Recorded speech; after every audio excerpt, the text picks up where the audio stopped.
Croyez-moi, c'est compliqué. L'écriture se fait généralement seule, et en avoir un retour, c'est sentir un couteau se planter entre nos omoplates. Parfois on survit, parfois on succombe. Les doutes nous grignotent, finissent par nous bouffer, et on en oublie la manière d'écrire. Une leçon importante si vous voulez être écrivain. Commencez par écrire ce que vous n'arrivez pas à écrire.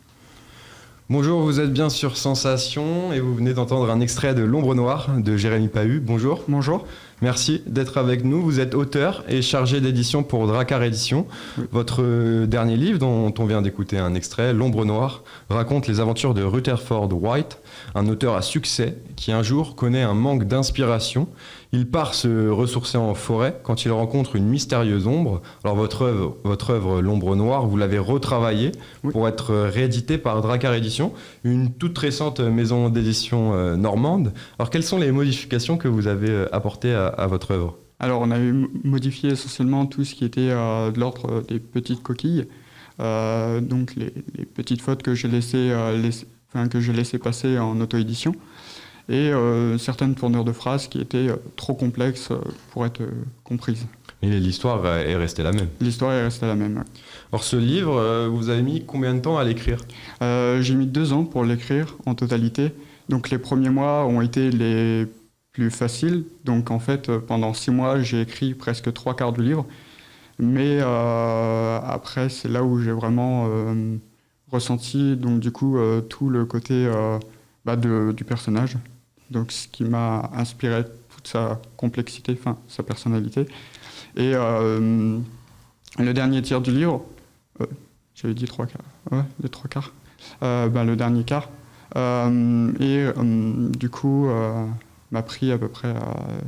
Pour les derniers détails, c'était un peu plus long. C'est toute la complexité du roman qui se termine, et du coup ça m'a pris énormément de temps. Alors avant, vous pratiquiez, vous l'avez dit, l'auto-édition. C'est ça. Alors c'est quoi la différence entre l'auto-édition et d'être dans une maison d'édition ? Alors dans l'auto-édition, en fait, on gère tout nous-mêmes. Donc ce qui est la commercialisation, l'édition, pas la mise en vente, là c'est le support. Tout ce qui est par exemple la couverture, la correction et tout ce qui englobe le processus créatif du roman. C'est énormément de travail, énormément de paramètres en plus. Donc vous avez décidé de rejoindre Drakkar Éditions, une toute nouvelle maison d'édition normande. Pourquoi avoir fait ce choix ? Eh bien parce que déjà Drakkar Éditions offre un accompagnement, et ce qui pouvait me permettre de pouvoir avancer dans mon projet littéraire et mes processus créatifs. Donc pouvoir proposer quelque chose, une idée qui permet ensuite d'être retravaillée et ensuite avec l'éditeur pouvoir discuter autour de cette idée et la retransformer pour être comprise par tout le monde. Alors ce livre, c'est votre premier livre. Il y a un sentiment de fierté quand il paraît pour la première fois ? Oui, surtout quand on reçoit du coup tous les exemplaires imprimés donc dans les locaux. Ça fait quand même un drôle d'effet. On se sent fier et en même temps on a un petit sentiment étrange qui nous emporte.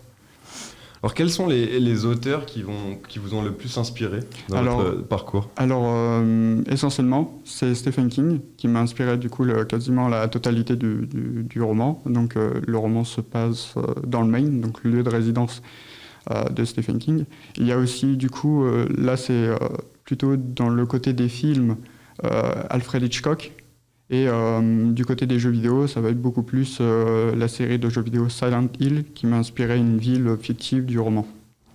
Alors comment est-ce que vous définiriez votre style littéraire ? Vous êtes plutôt du genre thriller. Qu'est-ce qui vous plaît tant dans ce genre littéraire, jouer sur les peurs ? C'est ça. En fait, je me suis inspiré du coup d'Alfred Hitchcock. Et ce que j'aime par-dessus tout dans le thriller, c'est de pouvoir casser les codes.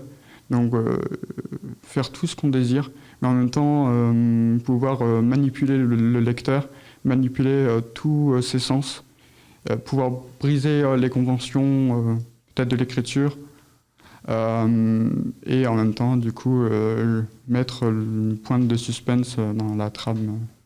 Alors le personnage principal de votre livre, Rutherford White, est un écrivain. C'est un peu... vous avez voulu écrire un roman sur... Est-ce que c'était un peu un roman autobiographique ou Oui. pas du tout? Oui, c'est en fait ça, oui, c'est un roman autobiographique, donc ça raconte énormément la complexité de ce qu'on peut vivre en tant qu'auteur. Donc du coup, je l'ai dit, il est sujet au syndrome de la page blanche, et c'est vraiment ce que j'ai ressenti en écrivant le roman. Donc oui, le roman est autobiographique, sauf les derniers détails du roman. Alors vous venez de Saint-Quentin, en Picardie, on va un peu apprendre à mieux vous connaître. Vous avez grandi dans une famille qui n'a pas spécialement la fibre littéraire. Comment est-ce que vous expliquez cette vocation pour la littérature? J'ai toujours été attiré par les mots, mais au départ c'était beaucoup plus les images, donc la bande dessinée. Puis petit à petit, en arrêtant de dessiner de mon côté, je me suis dit pourquoi pas retranscrire les images en mots, et je me suis mis à faire quelques poèmes. C'était essentiellement court et intense. Du coup, ça m'a permis de me lancer dans la littérature et de pouvoir voir un peu tout la complexité du Alors truc. vous l'avez dit, vous étiez d'abord attiré par la BD. Est-ce que vous avez des exemples de BD qui vous ont particulièrement plu lors de votre enfance? Étant plus jeune, ça va être essentiellement les Titeuf. Mais en grandissant, vers l'âge de 12-13 ans, ça a été les comic books comme Batman, Superman, enfin Marvel d'ici, tout ça. Et puis j'ai aussi vu quelques trucs en anglais, Tales from the Crypt. Et là, ça... Et vous vous êtes même mis à écrire des poèmes à l'âge de 13 ans, c'est plutôt jeune. Vous aimiez déjà à cet âge-là jouer avec les mots et les sonorités? C'était essentiellement les sonorités, donc les vers, jouer avec les rimes, tout ça, et pouvoir mêler de la prose. Et je continue d'ailleurs à mettre un peu de prose dans mes textes. Alors c'est une professeure de français qui a décelé votre passion pour l'écriture. C'est là que vous commencez à découvrir les classiques de la littérature française. Puis ensuite vous vous tournez plutôt vers des romans fantaisisme qui vous correspondent plus. Comment a été votre, si je dirais, traversée littéraire dans le monde de la littérature? C'est essentiellement grâce à ma professeure de lycée qui m'a dirigé. D'abord, elle a décelé dans les cours une certaine envie de progresser dans les lettres, une passion. Et du coup, elle m'a emmené dans le domaine de la littérature. Donc au départ, on parlait Maupassant, Baudelaire. Et puis elle a vu que c'était pas de ma génération. Donc ça ne me correspondait pas vraiment, que j'avais trop d'imaginaire pour vraiment... C'était pas votre style. C'est ça. C'était trop réaliste en fait. Et du coup, elle m'a amené par exemple vers Le Seigneur des Anneaux, qui était beaucoup plus l'imaginaire. Donc ça a permis de pouvoir m'aider à me plonger entièrement. Alors du coup, vous êtes tourné vers le fantaisisme. Cette ombre mystérieuse, justement, c'est un peu ce côté fantaisiste de votre roman, il est là. En fait, tout le côté fantasy du roman, ça va être le fait que le roman jongle entre la réalité et la fiction. Et l'ombre noire, elle-même, c'est plus un ressenti, en fait. Quelque chose qui va poursuivre. Et donc, en fait, ça va poursuivre le personnage. Et c'est grâce à elle qui instaure l'ambiance du suspense. Bon, vous avez rejoint du coup l'équipe, le clan de Drakkar Éditions. Est-ce qu'il y a des projets en préparation? Il nous reste une minute pour l'année 2021. Les projets en préparation au sein de Drakkar Éditions, il y en a énormément. On envisage du coup d'éditer de nombreux auteurs. Pour ce qui est de mon travail en tant qu'auteur, je vais continuer du coup mon aventure au sein de Drakkar Éditions. Et j'ai bien sûr un autre roman en préparation. Vous avez le projet d'un deuxième roman en préparation? C'est ça, mais pas du tout du côté du thriller.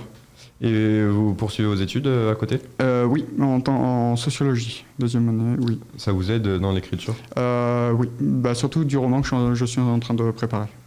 Merci beaucoup, Jérémy Merci Pahud, d'avoir été avec nous sur Sensation. On rappelle que vous êtes l'auteur de l'Ombre Noire chez Drakkar Éditions. Où est-ce qu'on peut trouver votre roman? Alors, dans toutes les librairies, Et sur le site de Drakkar Édition, donc www.drakkar-édition.com. Merci beaucoup, Jérémy Merci à vous. Pahu, d'avoir été avec nous. Et pour plus d'informations, vous pouvez donc vous rendre sur le site de Drakkar Édition. Vous pouvez retrouver cette émission en podcast audio et vidéo sur notre site ou sur notre application Radio Sensation.